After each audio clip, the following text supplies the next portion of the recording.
오늘 은혜 받으실 말씀은 사도행전 2장 1절에서 4절까지 말씀입니다.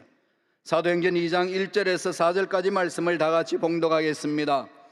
오순절 날이 이미 이르매 그들이 다 같이 한 곳에 모였더니 호련히 하늘로부터 급하고 강한 바람 같은 소리가 있어 그들이 앉은 온 집에 가득하며 마치 불의 혀처럼 갈라지는 것들이 그들에게 보여 각 사람 위에 하나씩 임하여 있더니 그들이 다 성령의 충만함을 받고 성령이 말하게 하심을 따라 다른 언어들로 말하기를 시작하니라.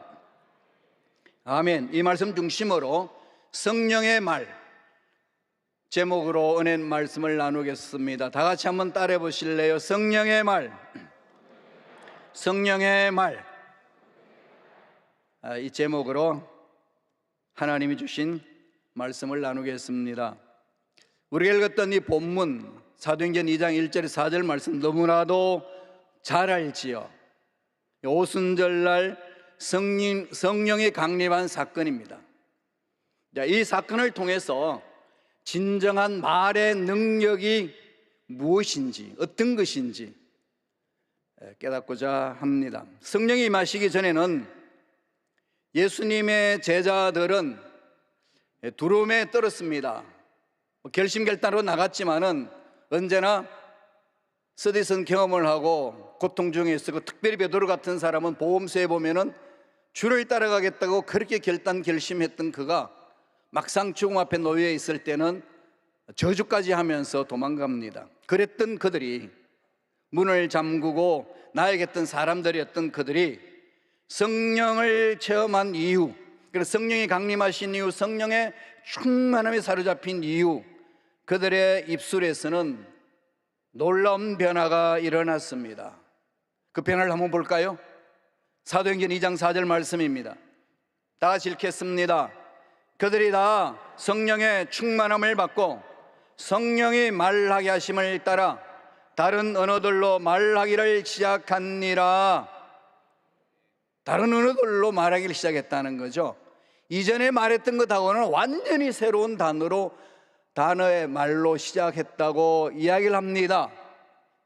오늘 이 말씀을 통해서 우리에게 하나님 어떤 메시지를 주시나요? 우리들도 성령이 말하게 하심을 따라 말하라는 것 아니겠습니까?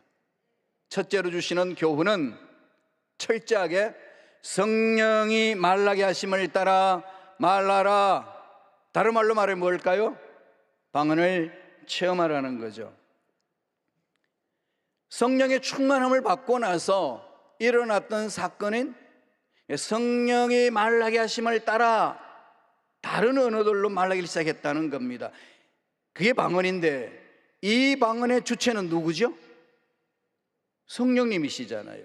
성령이 말하게 하시는 거예요. 그리고 우리는 성령이 말하시는 것을 따라가는 겁니다. 성령이 말하는 대로 따라가는 것이 우리 입에서 뭐가 나올까요? 방언이 나옵니다. 성령의 절대적인 주권에 의해서 우리의 혀를 사로잡는 거죠. 성령 충만하면은 제일 먼저 어떤 일이 일어난다고 성서는 가르치나요? 성령께서 혀를 사로잡는다. 성령께 우리 혀가 사로잡혀 있는 상태에 말하는 것이 바로 그 첫 증거가 방언이다 그럽니다. 성령의 절대적인 주권에 절대적인 긍정을 하는 거죠. 이거 없이는 방언이 안 됩니다. 제가 독일에서 본대학에서 공부를 했는데 그 본대학의 학생들, 제가 논문 이제 마무리 짓고 시험 보기 전에 시간이 있어서 그 학생들에게 성경 공부를 가르친 적이 있습니다. 그 중에서 동문학 전공하는 학생과 의대에 다니는 학생이 있는데 아주 신실하게 신앙생활을 잘했던 분들이다. 장로교회 교인들인데 그 성경 공부하는데 저한테 와서 오늘 말씀 마치고 꼭 안수해 주셔서 방언 받게 해 주세요 그러더라고요. 그럼 제가 그분들의 신앙 상태를 보니까 충분히 방언을 체험할 수 있는 신앙 상태인데 방언 체험이 없대요. 그래서 제가 물어봤습니다. 그런 체험 한 번도 없었나 했더니 한 번도 없는데요. 기도할 때 무슨 현상이 없더냐 했더니 아무 현상이 없었어요. 정말로 없더냐? 아니 이건 있습니다. 그럼 무슨 일이 있네. 기도하면은 한국말이 아닌 다른 말이 나올 듯한 분위기가 막 형성된다는 거지. 그리고 그때 어떻게 했냐? 어떻게 하죠? 그랬더니 그때 정신을 차리고 마음을 고쳐먹고 한국말로 또박또박 기도합니다. 그러고 있어요. 그래서 제가 성령님이 주권적으로 역사하셔서 우리의 혀를 사로잡음으로 우리 입에서 나오는 게 방언이다. 막혀라 그냥. 여러분 애기들이 엄마가 말을 가르칠 때 이건 우유야 그러면은 그 소리 듣자마자 이것은 우유야 그렇게 배우나요? 어떻게 배우죠? 다른 우유라고 단어도 발음도 못해요. 뭘로 발음하죠? 제일 쉬운 우 그럽니다. 그럼 우 한마디만 해도 엄마는 호들갑 뜨고 난립니다. 우리 아들 그냥 천재 같다 그러고 그러잖아요. 그게 부모의 마음이지 않습니까? 우리 하나님 아버지 마음 어떨까요? 성령에 사로잡힌 혀가 우 그래도 야 너 영적 천재다 그러지 않겠어요? 맡기는 겁니다. 절대적인 주권에 나 자신을 복종시키는 게 거기서부터 우리 혀는 성령에 사로잡히는 혀가 되는 겁니다. 내가 만들어내는 거 아니에요. 그냥 할렐루야로 100번 해봐 그러면은 방언이 터져 그러지 않습니다. 그렇게 훈련시키는 게 아니고요. 물론 그렇게 해서 뭐 성령께서 주실 수도 있죠. 그러나 우리들은 전적으로 성령을 사모하는 겁니다. 성령의 능력으로 내 혀를 사로잡아 주실 줄로 믿습니다. 그 성령의 절대적인 주권을 절대적으로 긍정하고 인정하고 환영하고 모셔드리는 겁니다. 근데 성령 받고 나서 제일 먼저 한 것이 성령이 말하게 하심을 따라 다른 언어들을 말하기 시작하니라 할 때 성령이 말하게 하심을 따라 그랬습니다. 그래서 오순절날 가장 놀라운 표적 중 하나는 다른 언어들로 말하기 시작했다는 겁니다.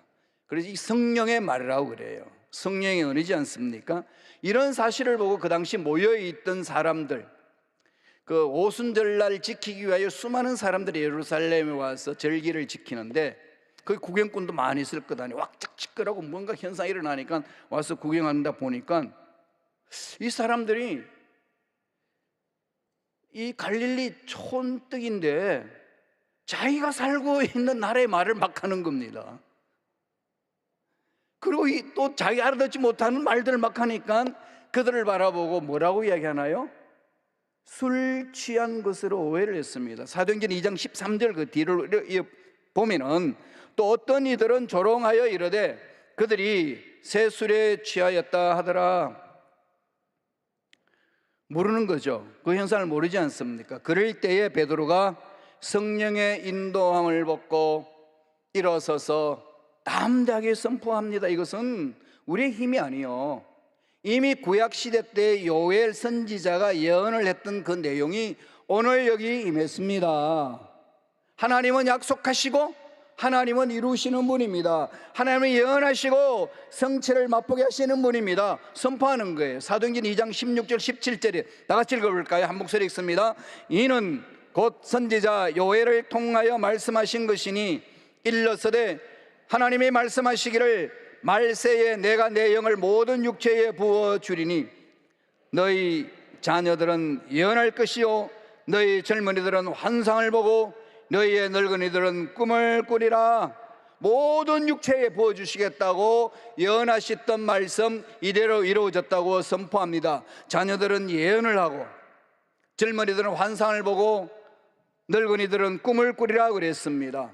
위대한 역사를 체험할 것이라고 요엘을 통해서 말씀하셨습니다. 여기서 여러분 질문을 하나 해야 되지 않을까요? 왜 성령께서 처음으로 인간들을 만나는 거잖아요. 옛날에는 왕이나 제사장이나 사사나 위대하게 쓰임받은 일꾼들에게 성령의 기름 부으심이 있었지만은 모든 사람들이 임하지는 않았습니다. 오순절날 모든 사람에게 성령이 임하신 거예요. 그러면 모든 사람을 만나 주시는 그때에 수많은 능력이, 수많은 은사가 막 위대한 기적을 체험하는 것이 일어나는 게 우리의 기대 아니겠어요? 그런데 무슨 일이 일어났나요? 방언 하나였습니다. 뭘 말씀하는 거죠? 성령께서 혀를 사로잡습니다. 다른 거 안 하시고 우리 혀를 사로잡는다고요. 여기에는 이제 해석으로 우리가 두 가지로 할 수 있습니다. 인류가 교만으로 흩어졌던 바벨탑 사건 있잖아요. 그 바벨탑 사건은 교만 때문에 저주를 받아서 그네들은 언어의 소통이 사라집니다. 소통이 안 됩니다. 하나님과의 관계도 단절되는 것이고 나와 너와의도 관계가 단절되는 사건이 바벨탑 사건입니다. 그런데 성령이 임하심으로 소통이 안 되는 우리의 혀를 열어서 서로 소통하게 만들어줍니다. 불통의 사건에서 성령의 기름 부으심으로 일어나는 것은 소통의 기적의 사건을 허락해 주는 겁니다. 그게 이제 우리가 신학적으로 하나 해석하는 거고요. 또 하나는 말의 중요성, 말의 능력, 창조력이 있고 또 그 말을 잘못함으로써 파괴력이 있지 않습니까? 그러니까 우리가 살다가 보면 나도 모르게 내 말로 사람을 죽일 때도 많이 있어요. 하나님이 창조하신 그 무궁무진한 가능성을 하나님이 내 안에 주셨는데 내가 그것을 올바르게 깨닫지 못할 때 내 자신에 대해서도 막 저주 섞인 말들을 하기도 하고 또 다른 사람한테 짜증내면서 그냥 하풀이하고 막말막하는 그런 게 있지 않습니까? 인간들이 혀 사용이 중요하다는 걸 알면서도 불구하고 다스릴 줄을 모릅니다. 오늘 말씀 야고보서 3장 8절 한번 보세요. 뭐라고 그러는지 다 같이 읽어볼까요? 혀는 능히 길들일 사람이 없나니 쉬지 아니하는 악이요 죽이는 독이 가득한 것이라. 우리는 혀가 있어서 말을 하며 삽니다. 그리고 말의 능력이 하나님으로부터 받았다는 사실도 우리는 알고 그걸 왜곡시켰을 때는 파괴력은 어마어마하다는 사실을 압니다. 그럼에도 불구하고 예수 믿는 우리들도 말하기가 쉽지 않잖아요. 선한 말하기가, 은혜로운 말하기가, 화난 상태에서 나를 미워하는 그를 향하여서, 원수 같은 그를 향하여서 성경은 계속 그렇게 하려 강조하지만은 그렇게 하기가 쉽지 않아요. 미운 사람은 여전히 믿고, 그게 인간의 연약함이지 않습니까? 목사님이 개척을 해가지고 한 100명 정도 모아서 이렇게 사역을 해나가는데 너무 미운 사람이 계속 생긴다는 거예요. 목사가 미워하면 되겠냐. 그래서 설교 중에 막 했더니 여러분 이게 참 그렇게 좀 미움이 생기고 막 그렇습니다. 이걸 이길 수 있는 방법 누구 아는 사람이 있습니까? 그랬더니 제일 뒤에 있는 할아버지가 손을 떡 들고 들었어요. 그래서 자기는 미워하는 사람이 없대요. 그래서 뚜벅뚜벅 나오대. 그 비결이 무엇입니까? 물어봤더니 할아버지가 하시는 말씀이 옛날에는 있었는데 지금은 다 죽었어. 안 된다는 거예요. 살아있는 한 연약함이잖아요. 그럼 우리 혀가 우리를 다스려요. 그러니까 이게 어떻게 할 수가 없습니다. 그래서 야고보가 말하기를 능히 길들일 사람이 없다. 혀를 길들일 사람이 없다. 그럼 누가 길들여야 될까요? 성령께서. 성령께서 우리 혀를 길들이는 것이 제일 먼저 오순절날 마가다락방에 임하셔서 혀를 사로잡습니다. 여태껏 마귀가 원하는 말을 하고 네 성질대로 말을 하며 살았지만은 이제부터 내가 너 혀를 사로잡겠노라. 이 경험이 방언 체험이에요. 하셔야 돼요. 아까 그 두 학생에게 그렇게 일을 일어나고 기도했습니다. 어떤 일이 현상이 일어났을까요? 난리 났어요. 방언 받았다고. 그럼요, 성령을 인정하냐고 몹시더리고 입을 열어놓고 절대 주권인 성령께 내 자신을 맡기는데 성령이 만나주시거든요. 혀가 성령에 붙들려야 쉬지 않는 악을 끊을 수 있고 성령의 도구로 쓰임받을 수 있습니다. 성령 충만함으로 이 날마다 성령에 사로잡힌 혀가 되어서 방언하며 하나님과 교제하고 승리하시기를 축원합니다. 그러면 여기 두 번째 질문이 있습니다. 성령께서 사로잡은 나의 혀, 방언을 하는 혀는 앞으로 어떻게 쓰임받아야 될까요? 이거예요. 방언 체험을 한 후 나는 어떤 말을 하며 살아야 하는가, 이 질문 아니겠어요? 자, 오순절 날 제자들이 성령 충만 체험하고 성령 인도심을 받아서 베드로가 일어나서 방언을 체험한 그 혀가 첫 마디 외칩니다. 사도행전 2장 21절이에요. 다 같이 읽어보실까요? 누구든지 주의 이름을 부르는 자는 구원을 받으리라 하였느니라. 영원한 생명의 말씀을 던지죠. 방언을 체험한 혀, 두 번째 우리에게 주시는 메시지는 생명을 살리는 말을 하라.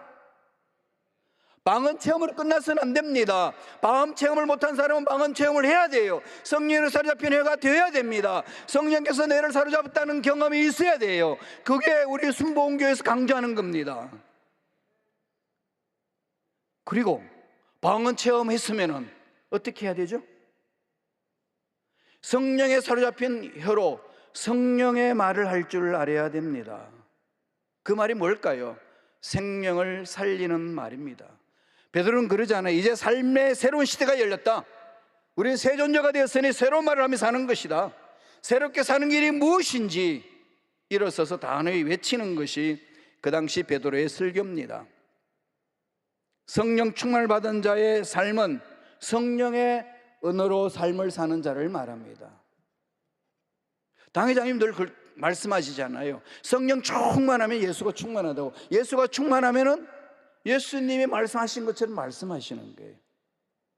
이 상황 속에서 예수님이라면 어떻게 말씀하셨을까? 한번 걸러서 말을 해야 되잖아요. 싸울 때도 예수님도 막 성전에 들어가서 장사치들 막 쫓아내면서 막 분노를 내셨잖아요. 그때 어떻게 하셨는지. 예수님이라면 어떻게 하셨을까? 성령의 인도를 받는 게 중요한 거죠. 방언을 체험한 사람은 성령께 혀가 사로잡힌 것을 말합니다. 따라서 창조의 능력이 있는 하나님의 말씀에 서서 성령의 인도함을 받아서 우리 혀를 길들여야 돼요. 근데 방언 체험한 걸로 끝! 아니에요. 아닙니다. 체험하고 난 이후 생명을 살리는 말을 하는 훈련을 해야 됩니다. 히브리서 4장 12절 한번 보실까요? 다 같이 한 목소리 읽습니다. 하나님의 말씀은 살아있고 활력이 있어 좌우의 날선 어떤 것보다도 예리하여 혼과 영과 및 관절과 골수를 찔러 쪼개기까지 하며 또 마음의 생각과 뜻을 판단하나니, 여기서 하나님의 말씀은 살아있다고 그랬어요. 살아있는 말씀, 그 다음에 활력이 있다고 그랬죠. 개역 개정에서는 활력이라고 번역했고, 한글 성경에는, 개역 한글 성경에는 뭘로 되어 있는지 아시나요? 운동력이 있어. 그렇게 많이 외우셨죠. 저도 처음에는 그렇게 외웠어요. 하나님의 말씀은 살아있고 운동력이 있어. 그리고 운동력이 있다라고 번역됐던 그 단어가 지금 우리가 가지고 있는 성경에는 활력이 있으라고 번역을 했습니다. 무슨 단어길래 운동력이 있다고 했다가 또 활력이 있다고 이렇게 번역을 했을까요? 제가 오늘 살펴보니까 에네르기스로 되어 있어요. 에네르기스. 이 에네르기스가 헬라어인데 이걸 번역했어요. 운동력 있다, 활력 있다. 이걸 영어로 바꾸면 무슨 단어가 될까요? 추측할 수 있겠죠? 에너지. 하나님의 말씀은 살아있을 뿐만 아니라 뭐가 있다는 거죠? 에너지가 있습니다. 능력이 있습니다. 그래서 우리가 힘들고 어려울 때 암숙했던 말씀을 되새기면서 말씀에 집중하면 막 나도 모르게 막 힘이 솟아나잖아요. 환경은 정말 칠흑같이 어둡고 귀에 들리는 것이 없고 손에 잡히는 것이 없고 절체절명의 위기 속에 놓여 있는데 살아계신 하나님 말씀이 내 가슴을 칠 때는 나도 모르게 막 꿈이 생깁니다. 말씀에는 그런 능력이 있어요. 하나님은 우주 만물을 창조하셨을 때 무엇으로 창조하셨나요? 말씀을 하셨습니다. 빛이 있으라며 빛이 있었고, 하나님 우주 만물을 창조하실 때 말씀으로 창조하셨어요. 하나님의 형상을 입은 저와 여러분에게도 뭘 주셨을까요? 이 말씀의 능력을 허락해 주셨습니다. 말에는 그런 능력이 있습니다.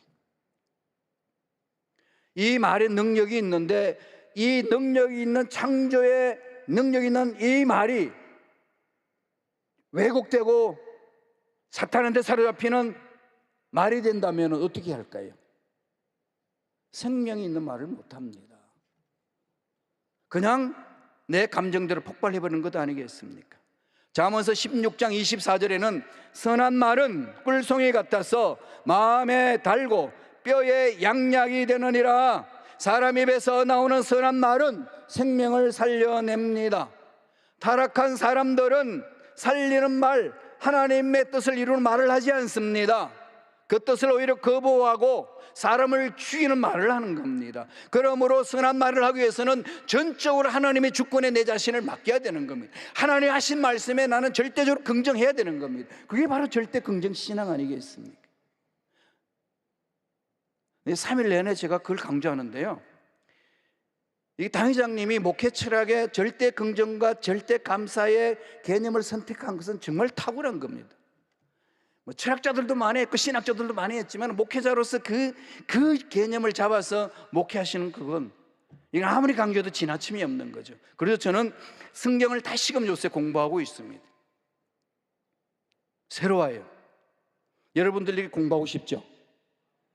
그렇게 공부하고 싶은 사람은 영산신학연구원에 오세요. 그 신학생들을 훈련시키는 건데 평신도 지도자 과정도 있습니다. 우리는 거기에 집중해서 교육을 시키면서 하나님께 쓰임받는 일꾼으로 세우고 있습니다. 우리 속담에도 말 한마디에 천냥 빚을 갚는다 했지 않습니까? 세상 사람들도 말의 중요성을 알고 있습니다. 그러므로 하나님의 사람인 저와 여러분, 성령 충만하여서 우리 혀가 성령께 사로잡혀서 방언을 하는 우리 혀, 어떻게 사용해야 하나요? 입만 열면 하나님의 은혜하에서 감사가 넘쳐나는 거 아니겠어요? 이 감사는 내가 뭘 받았기 때문에 감사하고, 내가 감사할 일이 없어서 감사하지 않고, 이런 것 아니지 않습니까? 우리의 모든 절대 감사는 우리의 모든 마음이 전능하신 하나님께 집중합니다. 그 하나님은 변함이 없습니다. 어제나 오늘나 영원토록 동일하신 분입니다. 주님이 복음을 전하시면서 언제나 이렇게 우리를 살려내는 말을 하시는데 경고하신 게 있어요. 어마어마하게 큰 경고 주신 말씀이 있습니다. 마태복음 12장 36절 37절 읽습니다. 다 같이 볼까요? 마태복음 12장 36절에서 37절 자막이 안 나오네. 읽어드릴게요. 내가 너희에게 이르노니 사람이 무슨 무익한 말을 하든지 심판날에 이에 대하여 신문을 받으리니 내 말로 의롭다 함을 받고 내 말로 정죄함을 받으리라. 내가 이 말씀을 지금 자막에 안 드린 것 같아요. 좀 성경 찾아보세요. 마태복음 12장 36절. 이 말씀은요 늘 가슴판에 새게 됩니다. 주님이 그러셨어요. 사람이 무슨 무익한 말을 하든지 심판날에 이에 대하여 신문을 받으리라. 어떤 말을 하든지 내 인생 끝에 주님이 만나셔서 어떤 말을 하고 살았는지에 대한 신문을 하겠다는 것이 마태복음 12장 36절에 있습니다. 그러므로 저와 여러분들은 성령의 혀, 성령의 말을 하는 혀를 가진 저와 여러분들은 날마다 약속의 말씀을 붙들고 우리의 말을 바꾸는, 하나님이 기뻐하는 말을 하는, 사람을 살리는 말을 하는 일꾼이 되어야 될 줄로 믿습니다. 골로새서 4장 6절 보세요. 다 같이 읽겠습니다. 너희 말을 항상 은혜 가운데서 소금으로 맛을 냄과 같이 하라. 그리하면 각 사람에게 마땅히 대답할 것을 알리라. 너희 말을 항상 은혜 가운데서 소금으로 맛을 냄과 같이 하라고 했습니다. 소금이 부패를 방지하듯이 은혜 안에서 삶의 더러움과 오염에 되는 그런 말들을 하지 말고 은혜로운 말을 하라. 성령 충만하면 말씀을 사모하게 되고 그 말씀의 능력으로 우리는 말을 함으로 내 자신이 살 뿐만 아니라 남을 살리는 자가 될 수 있습니다. 에베소서 4장 29절을 다 같이 한 번 더 보도록 하겠습니다. 다 같이 읽어볼까요? 무릇 더러운 말은 너 입 밖에도 내지 말고 오직 덕을 세우는데 소용되는 대로 선한 말을 하여 듣는 자들에게 은혜를 끼치게 하라. 무릇 더러운 말, 농담이라 하지 마라.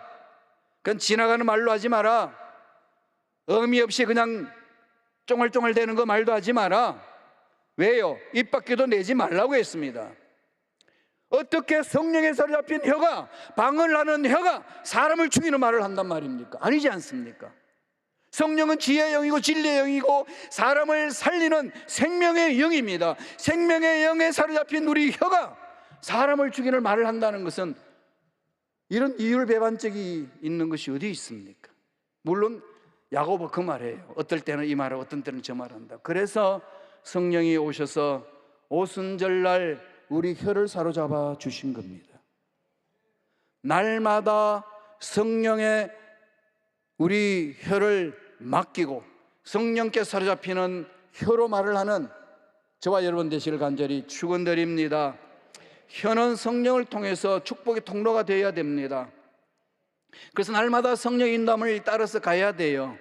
방언 자체가 성령을 따라가는 거잖아요. 그 방언 체험한 우리들도 성령을 따라 말을 하는 겁니다.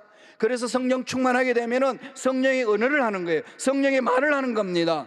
그래서 야훼 하나님을 찬양하게 되고 복음을 담대히 선포하게 되고 날마다 야훼 하나님께 감사하며 영혼을 살리는 말, 그 말을 하면서 하나님을 기쁘시게 사는 일꾼이 되는 겁니다.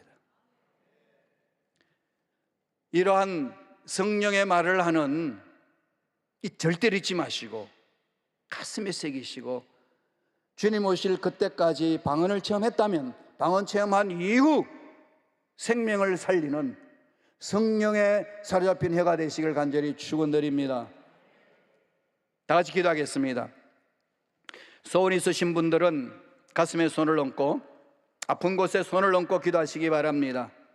살아계신 하나님, 오늘도 생명을 연장시켜 주셔서 야훼 하나님을 찬양할 수 있도록 기회 주신 은혜에 감사와 찬양을 드리옵나이다.